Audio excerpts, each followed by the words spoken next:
அண்மை செய்தியை பார்த்து வருகிறோம். கன்னியாகுமரி மாவட்டத்தில் இன்று மிக கனமழை பெய்யும் என வானிலை ஆய்வு மையம் கணித்திருக்கிறது. விவரங்களுடன் செய்தியாளர் சடையாண்டி இணைந்திருக்கிறார். சடையாண்டி, எந்தெந்த பகுதிகளில் மிக கனமழை பெய்யக்கூடும் என வானிலை ஆய்வு மையம் தெரிவித்திருக்கிறது? விவரங்கள். லாவண்யா, குமரிக்கடல் மேல் இருக்கக்கூடிய பகுதிகளில் வளிமண்டல கீழடுக்கு சுழற்சி நிலவுகிறது. இதன் காரணமாக இன்றைய தினம் 9 மாவட்டங்களுக்கு கனமழை எச்சரிக்கை விடுக்கப்பட்டிருக்கிறது. அதில் கன்னியாகுமரி மாவட்டத்திற்கு மிக கனமழையும், தேனி, திண்டுக்கல், நீலகிரி, கோவை, விருதுநகர், தென்காசி, தூத்துக்குடி, திருநெல்வேலி ஆகிய 8 மாவட்டங்களுக்கு கனமழை எச்சரிக்கையானது விடுக்கப்பட்டிருக்கிறது.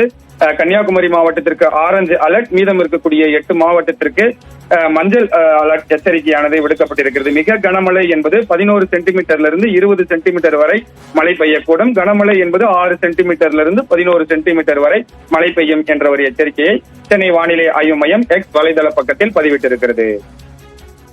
விவரங்களுக்கு நன்றி சடையாண்டி.